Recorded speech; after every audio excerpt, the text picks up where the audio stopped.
Before the first star, before the first words spoken into the void, heaven existed the way a held breath exists, complete, suspended, not waiting for anything. Because everything it needed was already there. Two beings walked its halls more than any other. One led armies.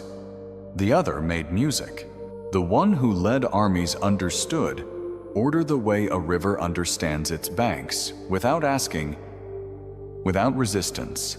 He never asked why things had the shape they had. That was his gift, and held quietly beside it. His limitation. The other made music. When he played, even silence leaned forward as if it finally had somewhere to be. His name was Lucifer. He was not the strongest angel. He was not feared. He was loved, which is a different thing. Loved the way a voice is loved, when it says exactly what you needed, but could not find the words for yourself. The choir moved when he moved. The light bent toward him whenever he lifted his hands. He was not performing. He was giving something away freely, completely. Every time, most things in heaven served because they were made to. He served because he could not stop, and that gap between those two things is where everything that follows begins. The last note of the last hymn dissolved. He stood with both arms raised, eyes closed. The silence after music, that was his favorite part. Not the light, not the praise. The moment right after, when sound still lived inside the room and hadn't yet become memory. He stayed in that moment longer than anyone else would. Always longer. That was the last day anyone in heaven would see him standing fully at rest inside himself. A young angel came to him once, clutching a scroll. Trembling somewhere between awe and need, the young angel asked, quietly and without accusation, why the seventh hymn never changed. A senior seraph stepped forward and raised one hand flat, expressionless. Final. The young angel's mouth closed mid-breath. No explanation was offered. None was needed. The young angel bowed and retreated. The corridor returned to its perfect, unbroken silence. Lucifer watched the young angel go, said nothing. His hands lowered slowly to his sides. His fingers curled inward, pressing against his palms, then slowly opened. Finding nothing, he had seen this before. Always the same raised hand, always the same silence closing behind it. Small things. Heaven was full of small things. He had been collecting them without meaning to. Small things. Seen often enough. Stop being small. They become the entire shape of everything. He walked to the outer rim of heaven, where the light thinned and the horizon dissolved into gray. He knelt and picked a crystal flower from the ground. It glowed faintly in his open palm. He stared at it, closed his fist slowly. The flower resisted, then fractured, then was still. Michael had followed him out here. He always knew where to find him. He always came. Tell me, Crafan, do you know why these flowers never die, Michael? Because that is what God has chosen for them. That is all. That is why. Lucifer opened his hand, where the flower had been light, and then nothing. Not even light. Yes, exactly that. Nothing ends here unless he permits it. Nothing. That is not a cage. That is grace. There is a real difference between those. Is there? Name one thing in this place that exists because we chose it. Michael opened his mouth, paused, closed it. He had no answer that could hold its shape. Take your time. I have waited a long time to hear this answer from you. We chose to serve. Every day we wake here, we choose it again. That is real.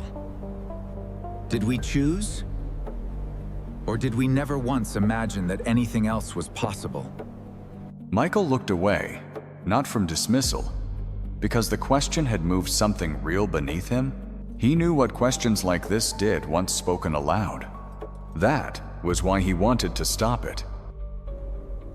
You're leading yourself somewhere that ends badly. Stop here. You know that. I know exactly where it leads. That is precisely why it won't leave me alone. Lucifer walked away first. Michael stayed where the flower had been and looked at the space it left.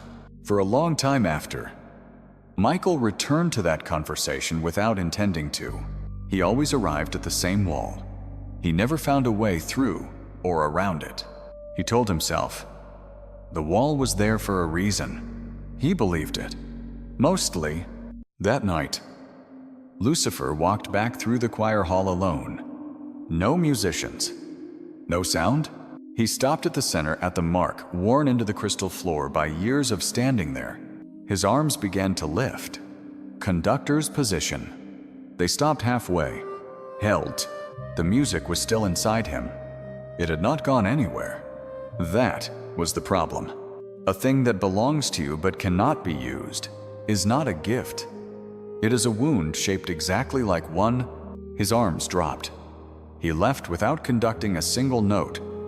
The room stayed silent behind him. That was the night he stopped. Pretending what he carried was merely philosophical, he went to the chamber at the center of heaven, the one where only one kind of thing could be asked. He knelt there not the way a soldier kneels before battle. The way a man kneels when his options are gone. No one in heaven knew this happened. No record was made. No witness remained. He had been kneeling long enough that one feather fell from his wing without sound. It landed on the crystal and lay still. He did not allow himself to look down at it. He came with one question and a genuine willingness to receive any answer, even an unwanted one. I am not asking to be free from you. I only want to understand. That is all. The light did not change, did not shift, did not turn toward him, did not acknowledge him. He waited. The kind of waiting that costs something real, the kind that leaves a permanent mark. Why were we made to carry questions that we are then punished for asking aloud? The light intensified gradually, evenly, until the room and the silence became the same thing. Some would read that as presence. Lucifer read it as the only answer he would ever receive. He stood, walked to the door, did not look back at the feather on the floor behind him. It was still there on the day the war began, and that had always been true. After the war, a young angel cleaning the chamber found it and picked it up from the cold floor. The young angel did not know whose it was, placed it on the windowsill, left. No one ever came back for it. Lucifer stepped out of the chamber and stopped. Something in the corridor made him go completely still. The young angel from the choir hall, flanked by two seraphs now. Wings dimmed. Scroll taken. The young angel did not look back. The three figures turned a corner and were gone. Lucifer stood in the empty corridor and watched the space where they had been. He had walked into God's chamber that morning carrying nothing but a philosophy. He walked out of this corridor carrying something else entirely. Evidence is a different kind of weight. The difference between philosophy and evidence is what changes everything that comes after it. He moved through quieter corridors toward three angels who were already waiting for him. He had not gone looking for followers. He had gone looking for people already carrying questions. He found them immediately, faster than he expected. That fact should have told him something. It probably did. He had already decided the destination mattered more than the warning. Has anything in this place ever surprised you? Even once? Anything at all? The three answered, without speaking the way people answer, when a question names what they already carry. The light never changes temperature. The music never shifts its key. They serve without knowing why. If one of us asked God directly tanked, just asked why calculate, what do you think he would? None of them answered. The air between them held the weight of what they all already knew. One said he would not answer, that he never had. Not once. I know. I asked him myself, Han, before the great singing. He gave me. The corridor shifted. Someone asked if he had truly done it, gone there directly. Net. Spoken aloud. I knelt before him and asked, why we are not permitted to understand our own purpose. The corridor went completely still. Every angel in it turned toward Lucifer and waited. Nothing. He looked at me the way you look at a broken instrument. That was all. He said it without anger, without drama. The absence of heat was what made it land where it needed to. Then he told them about the young angel, the scroll taken, the wings dimmed. The corner turned. That was the moment everything shifted. Not the philosophy, the specific, nameable fact. None of them asked another question. Lucifer had named a thing that was already true. Naming a true thing does not make you right about everything, but it makes you impossible to ignore.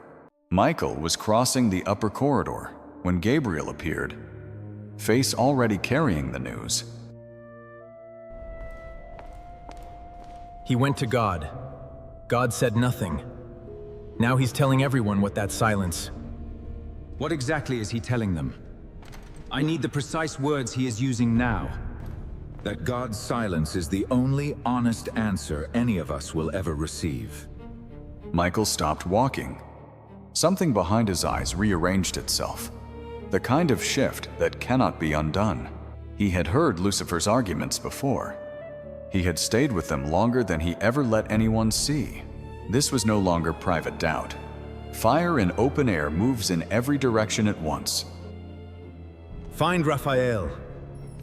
We move now, hatting, before this becomes something none of us can stop.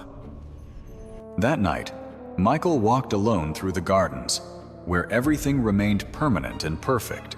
He had always found peace in those gardens, or had called it peace without examining the word.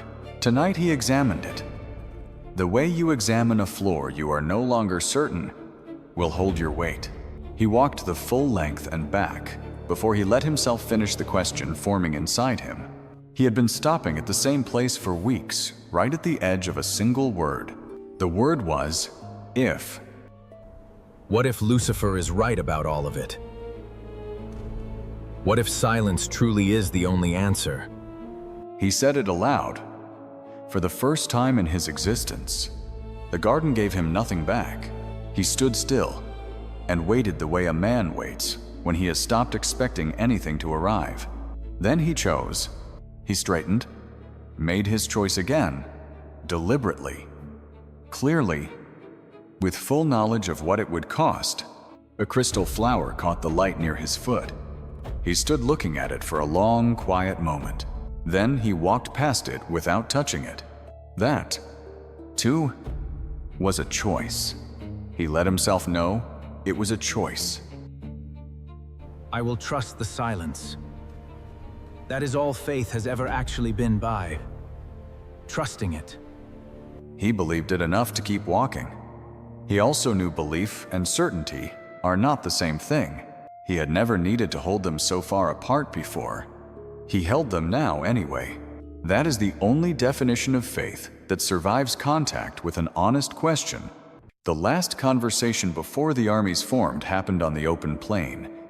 Just the two of them. 1,000 conversations across their existence together.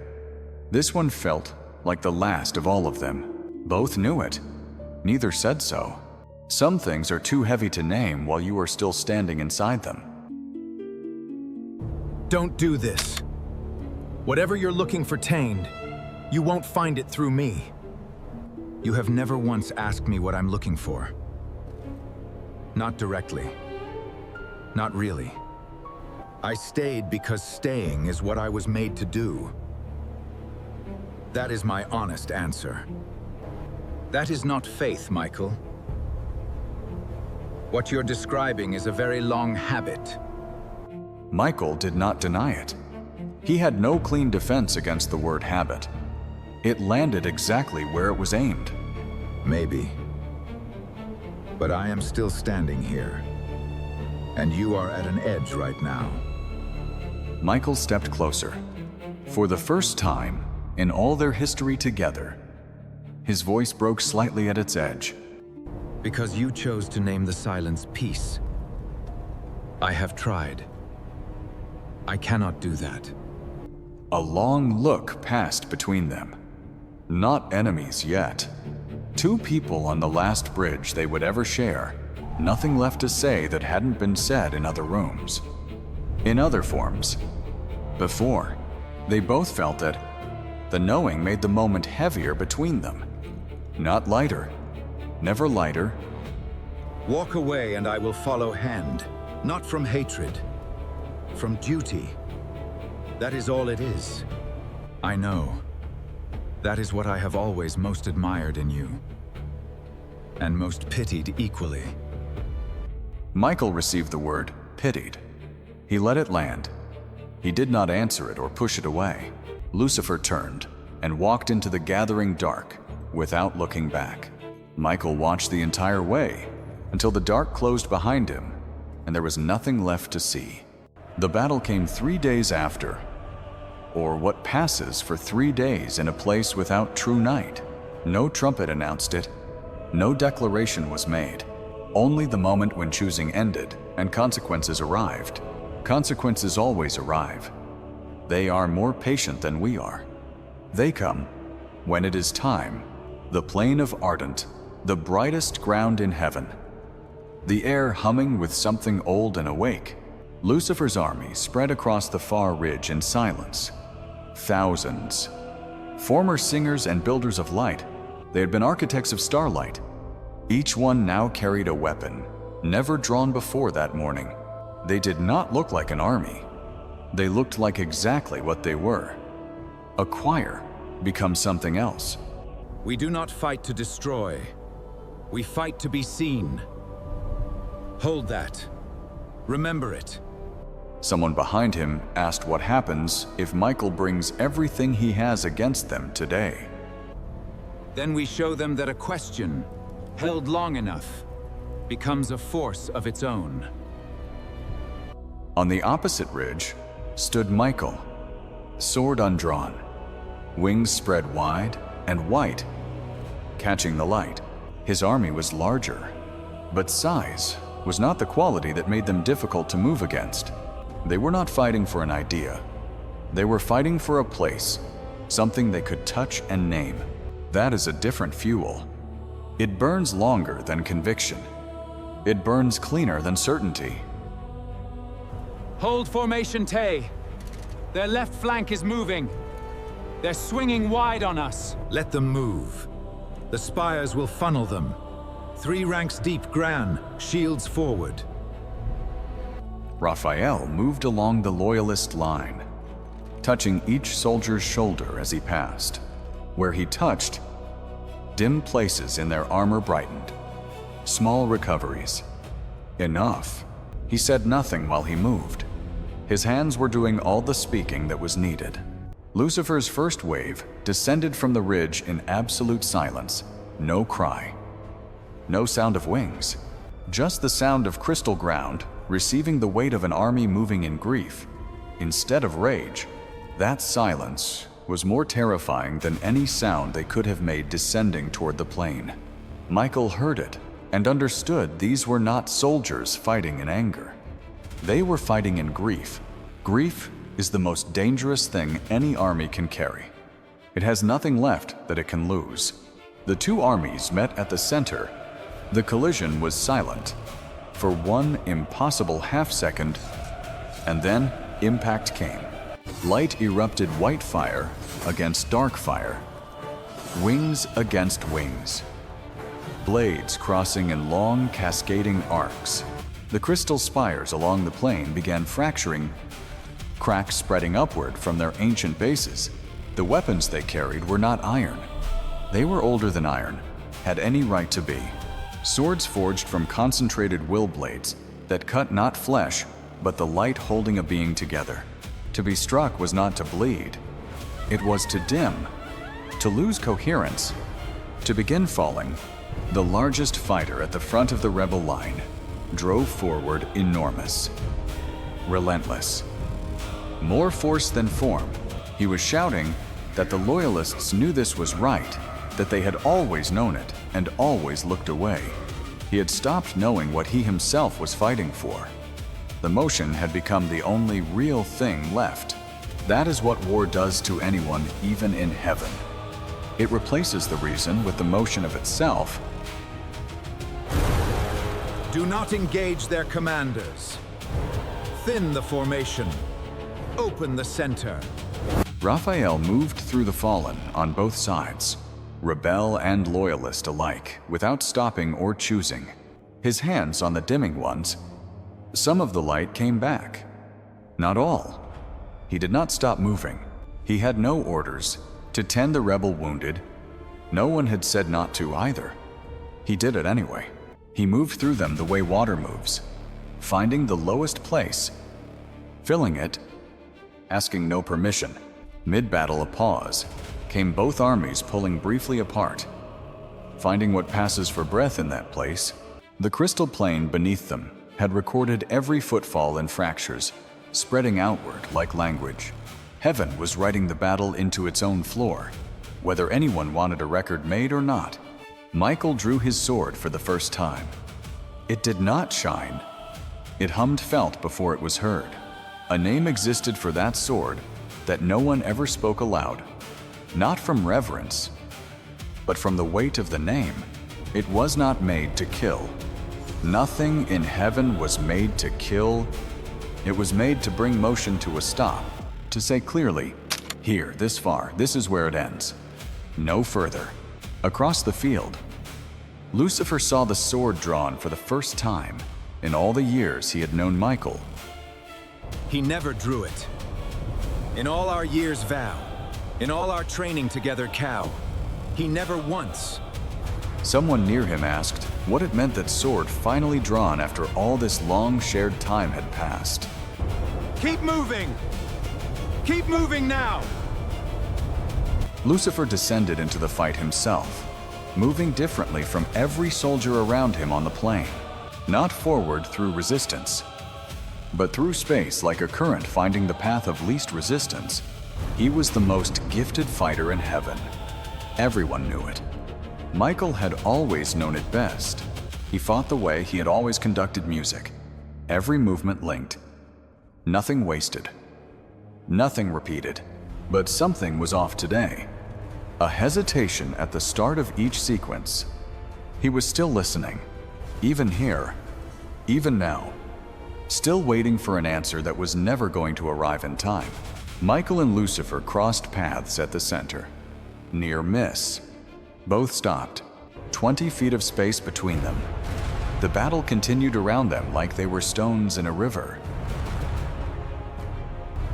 You can still stop all of this right now. Give the order. I will honor it. Look at what stands behind me, Michael.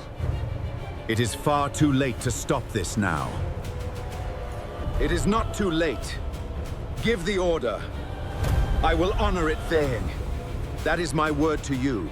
And go back to what? The flowers that never die? The hymn that never changes? Michael had no answer that would hold meaning here. In this moment, on this field, he said nothing. Lucifer turned away. The battle closed around both of them and swallowed the space between them. Those were the last words of negotiation between them. Neither would ever call them that. The rebel formation fractured not from one blow, but from the sustained weight of going on. They ran out of the certainty that what they were doing was still the right motion forward. When that certainty goes in any war, it goes quickly. Nothing fills the space it leaves. The largest of them went suddenly, still weapon lowering slowly. Like a flag at a ceremony's end, the one beside him looked at his own hands, at the weapon in them. as if seeing them for the first time. One asked what they had done. The other said, "What we decided to do." There is no difference. The abyss opened at the center of the plain, not from any blow struck. But because the ground could hold no longer, the rebel angels fell in waves, some still moving as they went, others already completely still. Michael watched from the ridge, sword lowered. The light around him held steady. It did not celebrate.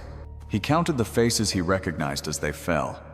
He stopped counting when the number grew too large. His soldiers were quiet around him. Victory felt like standing in a room where a fire had just gone out. Everything still there, but nothing the same temperature it had been before the fire. Heaven held. That was the plain and only fact of what had happened. Heaven held. It did not fall. Whether it was the same heaven as before, that question was too large for anyone to carry that day. Some questions belong to a later time. They wait. They are more patient than we are. Michael found Lucifer at the edge of the open abyss, standing still while everything around him fell. His followers were going one by one at first. And then, all at once, in one long, unbroken wave, he watched them go with an expression Michael had never once seen on his face before. Not defiance. Something that had arrived far too late to be defiance. Something that looked like surprise. They're gone, aren't they? Most of them fallen already. I can see it from here. Most of them, yes. A few kept fighting after. It didn't change what followed. Did any of them understand what they were fighting for when they fell down there? I'll ask you the same, honestly. Did you understand it yourself when it came?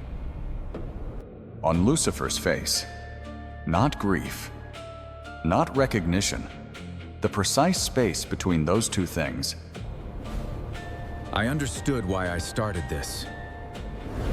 I lost that certainty somewhere along the way. Then stop. Right now. It is not too late. There is still a real way back from here. No, Michael. There is no way back from here. We both know that. We have known it. Michael held his hand out across the dark space between them. Open, steady, waiting.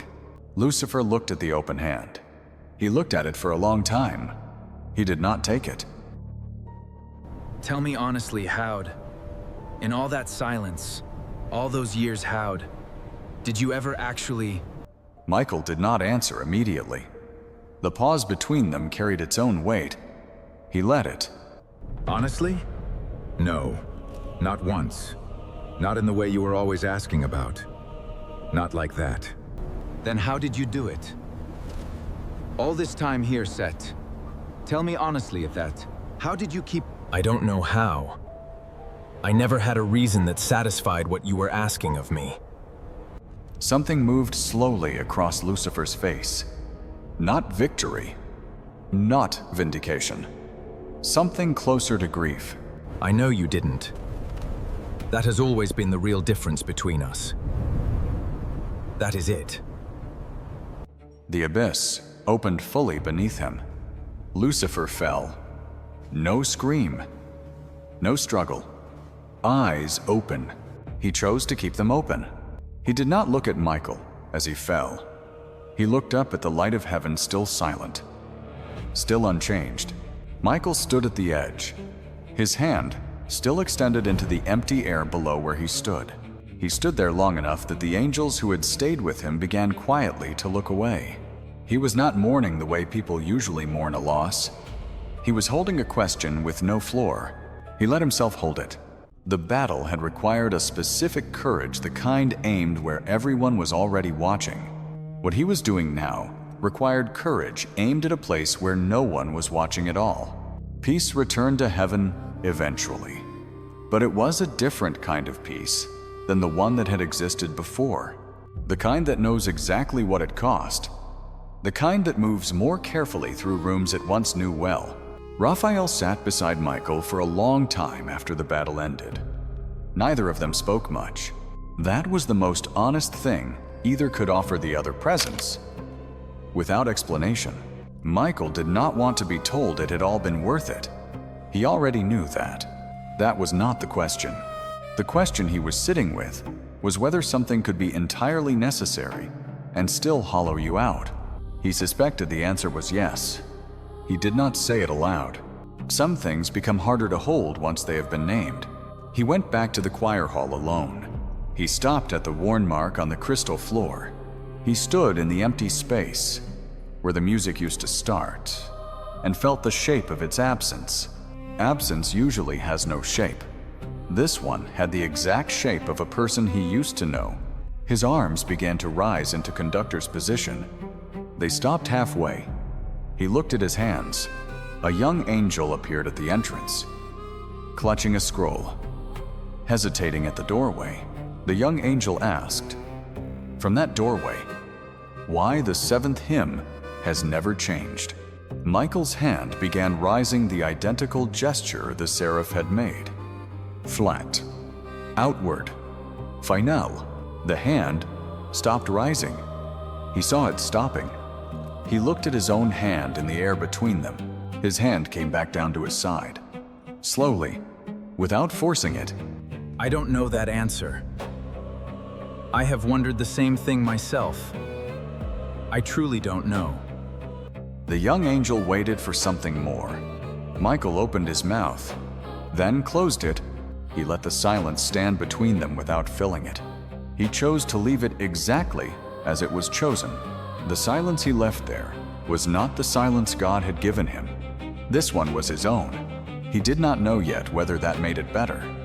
He thought maybe it did. He held that maybe. Michael turned and walked out. The young angel remained at the doorway with the scroll. He had no answer to give. He gave what he had instead, nothing. Held honestly open, not the battle, not the exile. The hand that had started to rise without his permission, that was the thing he would carry out of that hall and into every day that came after it. Victory does not clean you of anything. It only shows you what you were already made of. The bottom of the abyss, a darkness with texture, not absence a kind of weight.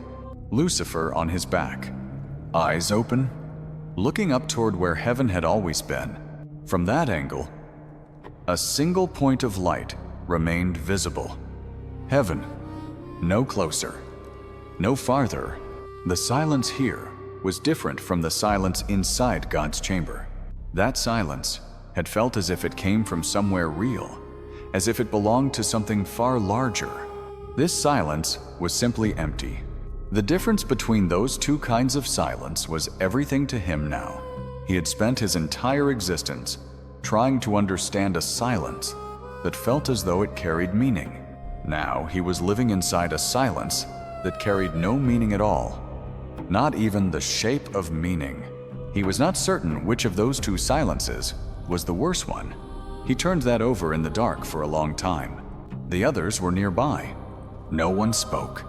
There was nothing left that needed to be said. Lucifer slowly raised one hand and looked at it, the hand that had once moved heaven when it moved. The music was real. Whatever else turns out to be true, Han, the music was real. The others looked up briefly when he said it, then looked back down. There was nothing to add. He did not ask whether he had been wrong. He had stopped needing that question answered. The music had been real. He had made something real, in a place where the making was not his to do. That was the thing he chose to keep. Not the cause, not the question, only the music. In the dark of the abyss, he raised both hands into the position he had always held them in. No choir, no sound, no one watching. He held the position anyway. Both arms raised, both hands trembling slightly at the peak. It happened anyway. In that dark, with no one watching, with no sound at all, it happened. The seventh hymn still plays in heaven at every appointed cycle, and that had always been true. The timing is exactly right. The notes are exactly right. Every angel holds their part. And yet, in the highest register. In the exact place where his voice once lived inside the sound, there is something, not a mistake. Nothing that could be named or corrected or pointed to. Just a quality present in the silence between the notes. A shape that was not there before.